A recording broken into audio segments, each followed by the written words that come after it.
Muy bien, el día de mañana es el examen bimestral de Historia y Geografía y nos vamos preparando para el examen. Por eso es que vamos a desarrollar hoy día un repaso bimestral de todo lo que nosotros hemos trabajado. A ver, etapas de la historia griega. Tú sabes, yo sé que tú sabes, la civilización egea se desarrolló básicamente en dos lugares. Lo primero fue en una isla. ¿Cómo se llamó la isla? Mano levantada. ¿En qué isla se desarrolló la civilización egea? Mano levantada. ¿Cómo se llamó esa isla? Levanta tu mano. ¿Cómo se llamó la isla? Está buscando en internet seguro. ¿Cómo se llamó la isla? Bueno, nadie. La isla va a ser Creta, pues. Por eso que se le llama civilización cretense. Y la civilización cretense era gobernada por un rey. ¿Cómo se llamaba el rey? Mano levantada. ¿Cómo se llamaba el rey? Bueno, el rey se llamaba Minos, ¿no? Ahí se desarrolló la civilización egea inicialmente, en Creta, gobernado por el rey Minos. Luego llegaron los aqueos, quienes invaden Creta y fundan la civilización micénica, ¿no? Pero asimila parte de la cultura cretense, por eso que se va a llamar creto-micénica. Bueno, luego tenemos una etapa oscura donde vienen unos personajes que introducen el hierro. Pregunta, ¿quiénes introdujeron el hierro en Grecia? Mano levantada. Fran Montesa. Los indo, los indoeuropeos. ¿Quiénes son esos pueblos indoeuropeos, Fran Montesa? Hay un nombre para esos pueblos indoeuropeos. ¿Cómo se le llamaba? Aqueos. No, aquellos fueron antes, ya ven, no recuerdan. Ah, pues es el repaso, pues. Es la época donde aparecen los dorios y los jonios, ¿no? Invasiones indoeuropeas, dorios y jonios, y se empiezan a formar las polis o ciudades. Bueno, una época arcaica donde hay una expansión y colonización a diferentes puntos de Europa y Asia, y una época clásica donde sobresale Atenas y Esparta. Se producen las guerras médicas, el siglo de Pericles y las guerras del Peloponeso. Y finalmente viene la época helenística, donde destaca Macedonia con Alejandro Magno. Bueno, ya que hablamos de Atenas, empezamos a hablar sobre Atenas. Tenemos acá que Atenas fue fundada por los jonios, ¿ya? Los jonios van a fundar Atenas. Luego tenemos que se ubicaron en la península Helática.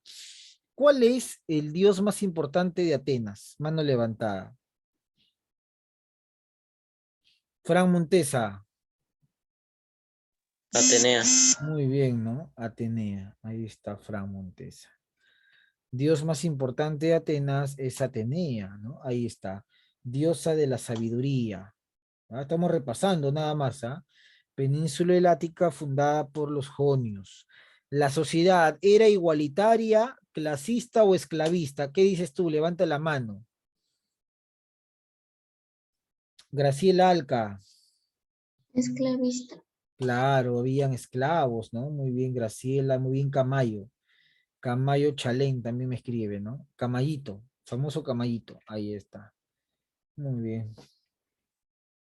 Listo. Entonces era esclavista, destacan los eupátridas, sector dominante, demiurgos artesanos, meteco extranjero y doulio esclavo. Luego tenemos personajes que reformaron Atenas.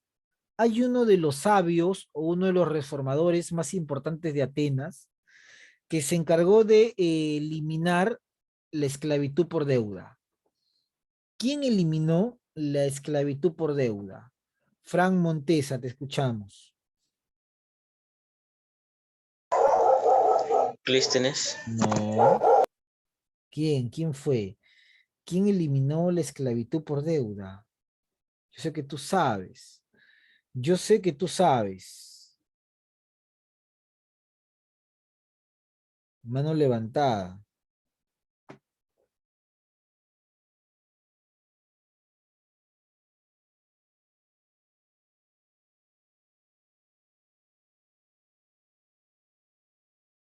¿Quién? ¿Quién eliminó la esclavitud por deuda? Padilla, Dracón. No, no fue Dracón. ¿Quién fue? Bueno, ¿quién eliminó la esclavitud por deuda? Va a ser Solón, pues. Eso te puedo preguntar en el examen, ¿ah? Solón se encargó de eliminar la esclavitud por deuda, ¿no? Ahí está Solón. Bueno, luego tenemos la organización política.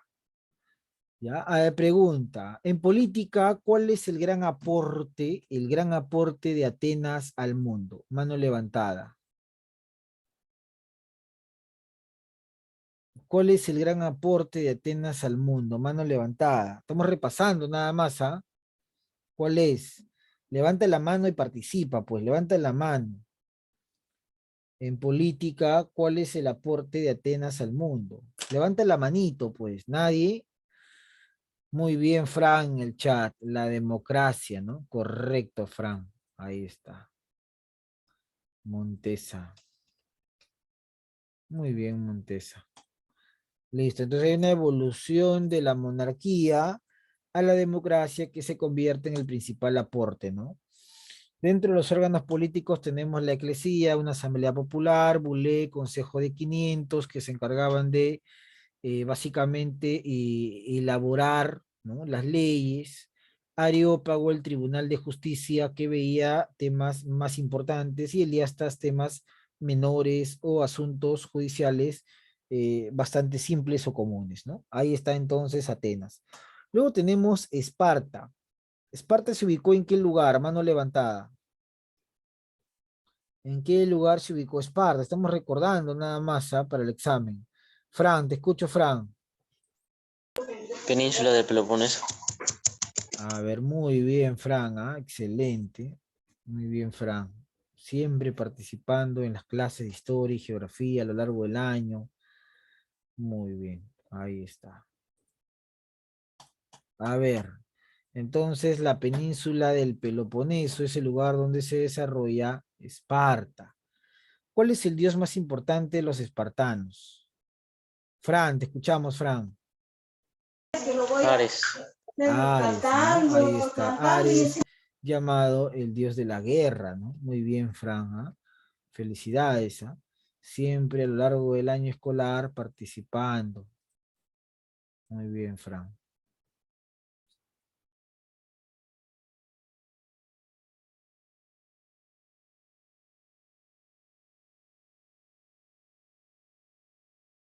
Ya, Ares es el dios principal, ¿no? El dios de la guerra más importante dentro de Esparta. Pero también destacan algunos personajes. Por ejemplo, ¿quién es el más grande legislador de Esparta? El más grande legislador de Esparta. A ver, te escuchamos, Fran. Licurgo. Muy bien, ¿no? Licurgo, pues.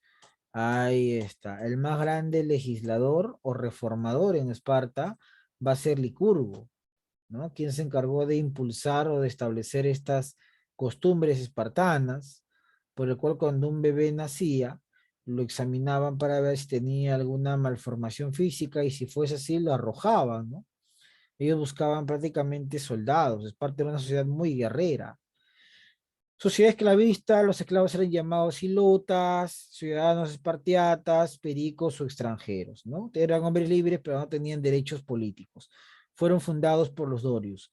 A nivel militar, 5 magistrados que controlaban toda la vida política, éforos o inspectores, 2 reyes, uno ve asuntos políticos, otro ve asuntos religiosos. Gerusia, consejo de 28 ancianos, elabora las leyes, y la Peya, que es la Asamblea Popular de Espartanos, quienes aprueban las leyes elaboradas por la Gerusia. Ahí está justamente Esparta, ¿no? Luego tenemos la presencia de las guerras médicas, que también lo hemos visto a lo largo de todo el año escolar. Ahí está justamente la presencia de estas guerras. Vamos a analizar justamente este esquema. Un voluntario para que lea cualquiera, fuerte y claro. Alca, te escuchamos. Guerras médicas. ¿Qué es? Es un enfrentamiento entre el Imperio persa y los griegos. Pretexto: rebelión de los jonios en Mileto contra la tributación persa. Causa: expansión del Imperio persa por el Mediterráneo comercial. Proceso: Primera Guerra Médica. Triunfo de Atenas en la batalla de Maratón. Destaca el general Milcíades. Segunda Guerra Médica. Triunfo de los persas en la batalla de Termópilas. Derrota de los persas en Salamina, Micala y Platea. Tercera Guerra Médica. Victoria ateniense en la guerra de Eurimedonte. Paz de Simón. Muy bien, perfecto, Gracielita. Otra alumna destacada que a lo largo del año escolar ha estado constantemente participando con lecturas, con respuestas y comentarios, ¿no? Las guerras médicas es un enfrentamiento entre el imperio persa y los griegos, básicamente. ¿Por qué se enfrentaron? Bueno, por el control del mar Mediterráneo para desarrollar el tema del comercio. ¿Cuál es el pretexto de este enfrentamiento? La rebelión de los jonios en Mileto. Mileto en realidad era una colonia griega ubicada en Asia, ¿no? Que se rebela y se busca enfrentar al imperio persa. Esta rebelión y el apoyo que le da Atenas motiva estas tres guerras, ¿no? La primera es muy importante, lo analizamos en clase, se produce la batalla de Maratón, ¿no? La famosa batalla de Maratón, en la cual básicamente se consiguió un triunfo para Atenas, ¿no? Y destacó un personaje que fue el que corrió para avisar a la población de que habían ganado y de que no incendien el pueblo. ¿Qué personaje destaca? Fran Montesa, te escuchamos. Filipides. Claro, muy bien, Fran, ¿ah? Siempre atento su compañero Fran. Muy bien, destaca el famoso Filipides, pues ahí está, ¿no? Filipides, muy bien, Fran. Entonces, en estas guerras destacó Filipides. Luego tenemos la Segunda Guerra Médica, en la cual se produce el triunfo de los persas en la batalla de Termópilas y Salamina, ¿no? Y finalmente la Tercera Guerra Médica, que termina con la paz de Simón. Ahí está. Bueno, justo tenemos acá las guerras púnicas, que es otro enfrentamiento, pero que esto ya corresponde a Roma. Vamos a leer justamente el esquema para entender a qué hace referencia. A ver, voluntario para que me lea el esquema de las guerras púnicas. Maricielo Orbeso, te escuchamos, Maricielo. Que fueron enfrentamientos bélicos que enfrentaron a cartagineses y romanos entre el siglo III a.C. y el siglo II a.C. Causas: control del Mediterráneo, expansionismo comercial, hegemonía marítima. Primera Guerra Púnica. Pretexto: apoyo cartaginés a Siracusa en la ocupación de Mesina. General cartaginés Amílcar Barca. Batalla: victoria romana en Miles, Isla Fogates. Segunda Guerra Púnica. Pretexto: ataque de Cartago a Sagunto. General cartaginés Aníbal Barca. General romano Escipión el Africano. Batallas: victoria de Cartago en Canas y derrota en Sama. Tercera Guerra Púnica. Pretexto: ataque cartaginés a los númidas. Instigación de Catón. Muy bien, ahí está su compañera Orbeso Maricielo, también siempre es otra de las educandos que constantemente está participando, ¿ah? Muy bien, Orbeso. Escribe en el chat. Dice democracia, Dracón, profesor. Camayito me escribe, profesor, ¿qué acontecimientos sucedieron en las guerras médicas? Eso es lo que estamos viendo, Camayito, no te preocupes. A ver, Camayito, muy bien su pregunta. Siempre también es un alumno bastante participativo, Camayito. Ahí está. Entonces regresamos por acá. Bueno, las guerras púnicas. A ver, cuando uno menciona el tema de las guerras púnicas, es básicamente un enfrentamiento entre el estado de Cartago, que hoy día existiría en Túnez, en África, y los romanos, ¿no? En la Edad Antigua. ¿Por qué se enfrentaron? Por el control del Mediterráneo, tomando en cuenta que Roma ya era un estado muy poderoso, y Cartago era un estado comercial, ¿no? Entonces, quien ganaba esta guerra prácticamente tendría la hegemonía o el control del comercio marítimo. Fueron 3 guerras. ¿Por qué se llama púnica? Porque a los cartagineses los llamaban puenix, ¿no? De ahí viene la palabra púnica. Recuerda que los romanos hablaban el latín, no hablaban el castellano como nosotros, ¿ah? Bueno, guerra púnica. Pretexto: el supuesto apoyo de Cartago a Siracusa, y Mesina pide apoyo a Roma, ¿no? Acá destaca el general Amílcar, sin embargo, fue derrotado en Miles y en las islas Égates por los romanos. La Segunda Guerra Púnica fue más emocionante, porque destacó la presencia de Aníbal. Pregunta, y lo vimos en clase, Aníbal para cruzar los Alpes utiliza ¿qué animales? Eso puede ser una pregunta de examen, ¿no? ¿Qué animales utilizó Aníbal Barca para cruzar los Alpes en la guerra contra Roma? A ver, manito levantada. Eso puede ser una pregunta.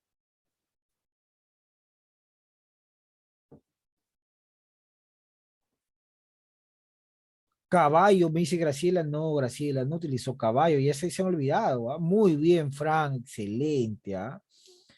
Muy bien, Frank, acá la vamos a poner entonces. Bueno, ya tiene 20, le voy a poner acá felicidades, ¿no? Felicitaciones. Es un alumno bastante siempre participativo, atento.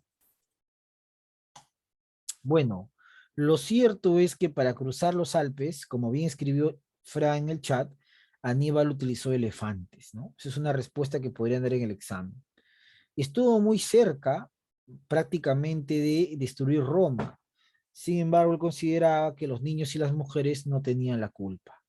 Fue derrotado por Escipión el africano después que este ataque Cartago y Aníbal envíe sus mejores soldados a defender su ciudad natal. La Tercera Guerra Púnica prácticamente fue un ataque romano a Cartago y que acabó con todo el Estado, ¿no? Acá aparece Catón. Catón era un cónsul que cada vez que hablaba incitaba a la guerra con Cartago porque consideraba que era una amenaza. Y justamente esta instigación de Catón va a llevar a la destrucción definitiva de Cartago, lamentablemente, ¿ya? Entonces, ahí está justamente la Tercera Guerra Púnica. ¿Cuál es una consecuencia de las guerras púnicas? Que Roma se convierte en el estado más poderoso de todo el mar Mediterráneo. ¿Ya? Ahí está. Bueno, vamos a ver otro tema que va a venir en el examen y es el tema de geografía. ¿Ya? Vamos a ver por acá. Un voluntario para que me lea fuerte y claro también. Te escuchamos, Graciela Alca, adelante.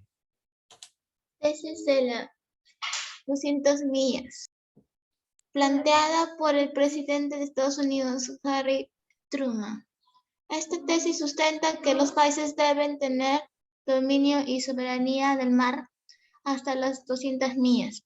Se basa en criterios económicos y estratégicos. Luego se sumaron países como México, Chile, Argentina, Ecuador y Perú. La tesis se planteó en el Perú durante el gobierno de José Luis Bustamante y Rivero, 1947.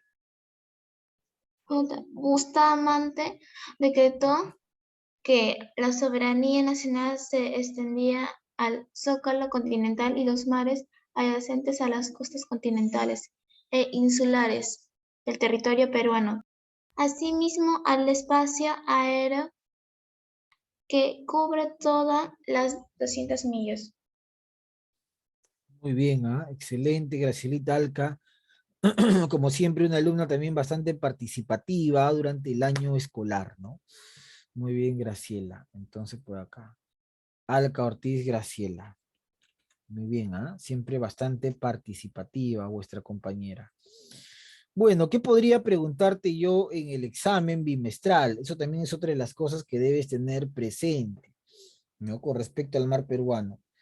Bueno, lo que te podría preguntar sería, ¿qué presidente norteamericano es el primero en sustentar esta tesis? Harry Truman, ¿no? Y a partir de ahí se suman los demás países hasta llegar al Perú en el 47. El presidente Bustamante y Rivero es el que plantea la idea de las 200 millas marinas, ¿no?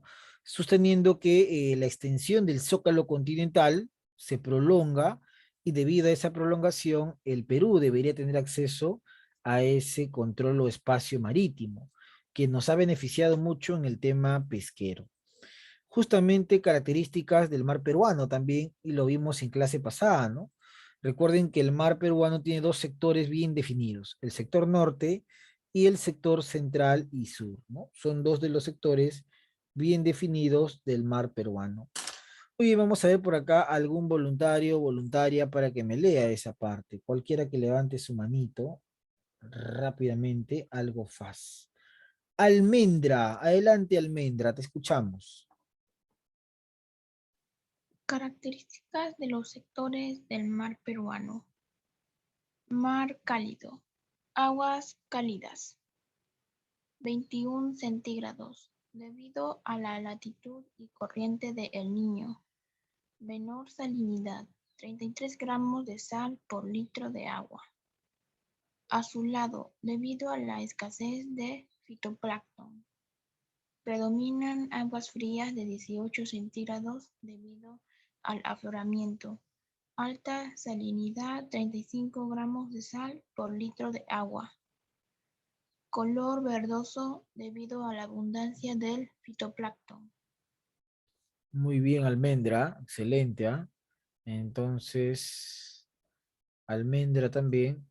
En realidad, las hermanas Orbeso siempre han estado muy participativas a lo largo de este bimestre.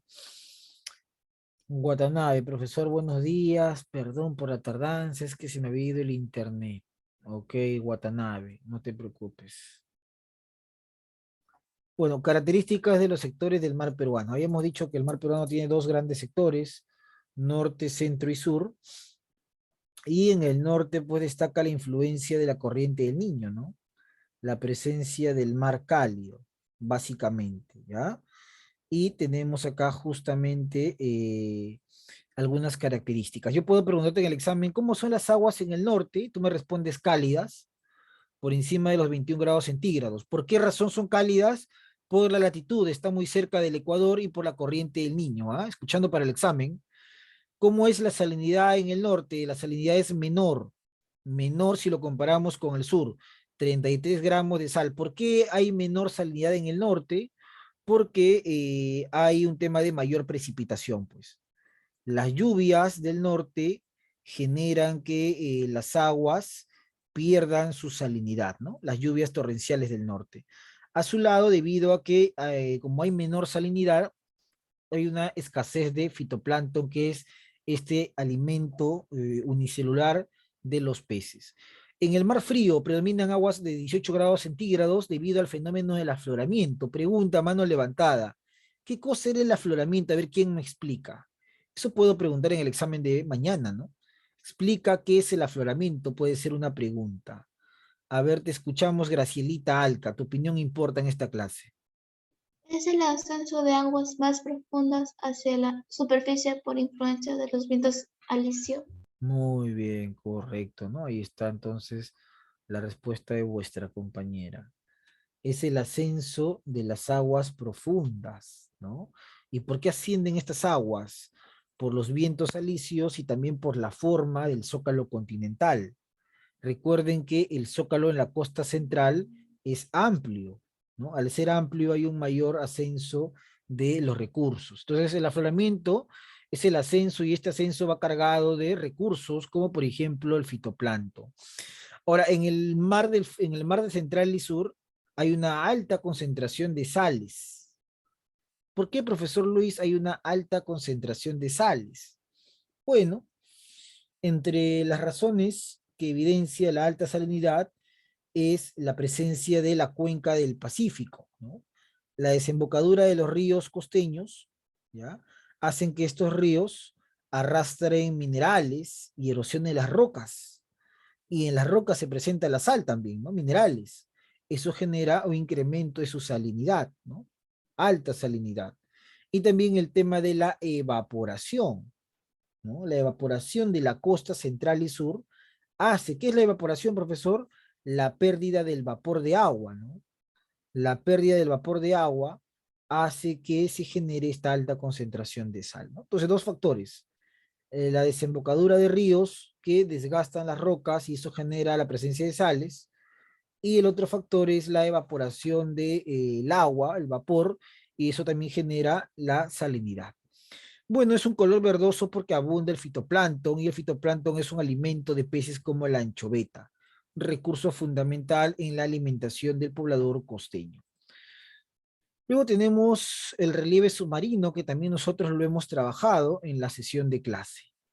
Manito levantada por acá para que lea fuerte y claro para vuestros compañeros este esquema que aparece en pantalla. Steven Albites. Fuerte, Steven, te escuchamos. Zócalo continental, zona menor profundidad, mayor productividad, biología. Talud continental, zona caracterizada por un gran declive con cañones submarinos. Dorsal de Nazca, cordillera submarina. Fosas oceánicas, zona más profunda formada por la subducción de la placa de Nazca respecto a la Sudamérica.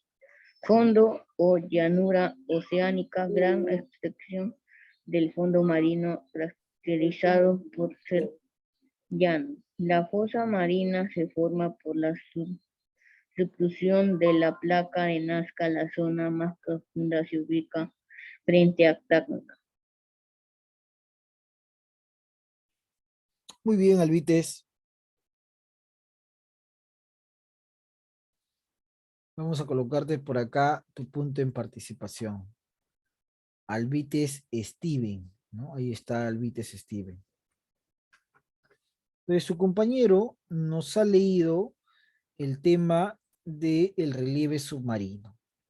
Y dentro del relieve submarino destaca la presencia del zócalo continental. Ahí está el zócalo, ¿no? Que es una prolongación básicamente de la corteza terrestre, ¿ya? Pero su profundidad solamente llega hacia los 200 metros bajo el nivel del mar, ¿no? El zócalo, o también llamada plataforma, ¿no? Así también se le conoce, ¿ya?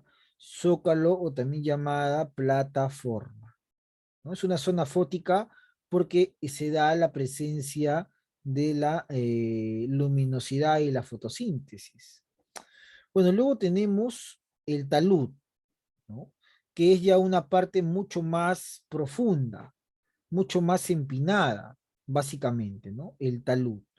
El talud vendría a ser esta parte, después de los 200, hacia abajo es el talud, ¿no? El talud. ¿Ya? Es una zona de declive, es una zona de caída, básicamente, ¿no? Luego tenemos zonas mucho más profundas, chicos, ¿ah? Por ejemplo, tenemos una dorsal. Dorsal es una cordillera submarina que se forma básicamente por el choque, ¿no? El choque, la convergencia de placas, ¿no? En este caso, la placa sudamericana con la placa de Nazca, ¿no? Chocan y lo que se forma es un dorsal, ¿no? Acá está, por ejemplo, la formación de un dorsal. Una cordillera que poco a poco va saliendo desde las partes profundas del océano, ¿ya? Ahí está la cordillera submarina o dorsal de Nazca, justamente, ¿ya? Esto se forma por el choque de las placas. Y tenemos un relieve que se forma por la separación de placas, ¿no? Es decir, cuando las placas chocan, hay una zona que se hunde y otra zona que se superpone. Ahí se forma una fosa, que es la parte más profunda del relieve submarino. Ahí prácticamente no hay presencia de luz, pues es una zona afótica, ¿ya? La parte más profunda es una fosa, que se forma por la subducción. ¿Qué es la subducción? Es decir, chocan las placas, pero una de ellas es mucho más delgada y termina por hundirse, ¿no? En este caso la de Nazca se hunde, y la que se superpone es la sudamericana, se superpone. Entonces, este choque genera justamente un espacio, ese espacio se conoce como fosa, ¿no? Que se puede ver en pantalla, mira. Acá han chocado y se ha formado acá la fosa, ¿no? Que es la parte más profunda, ¿ya? Y justamente, si la fosa es la parte más profunda, en la fosa tenemos una gran llanura, ¿no? Esa llanura es el fondo marino, ¿ya? Es una zona llanura, es una zona prácticamente sin luz y donde la llegada del hombre se hace mucho más complicada por el tema de la ausencia de oxígeno a mayor profundidad, ¿no? Y obviamente hay también mayor presión. Entonces, es parte del relieve submarino que nosotros hemos trabajado en clases anteriores. Bueno, de este repaso van a venir exactamente 10 preguntas el día de mañana. Pueden venir cualquiera, puede venir de las etapas de Grecia, puede venir de Atenas, sociedad, origen, puede venir de Esparta, organización política, puede venir de las guerras médicas, qué son, quiénes se enfrentaron, cuál es la causa, cuáles son esas tres guerras, ¿no? Puede venir eso, las guerras púnicas de la misma manera, puede venir sobre el mar peruano, desde cuándo hay 200 millas, desde qué presidente, etc., etc. Puede venir sobre los sectores del mar peruano también, donde hay mayor, menor salinidad, qué tipo de color, y puede venir sobre el relieve submarino, ¿no? ¿Cuál es la zona más profunda de todas? La fosa, ¿no? La fosa es la zona más profunda. ¿Cuál es la zona más extensa? El fondo, ¿no? Una cordillera submarina, el dorsal. La zona que está más cerca a la superficie, el zócalo, y la zona de declive es el talud continental. Dime, Isaguirre Vázquez. Profesor, una pregunta. Sí, dime, te escucho. Qué pasaría si se destruye eso? ¿Qué cosa se destruye? Si se destruye la cosa la fosa oceánica. La fosa oceánica, bueno.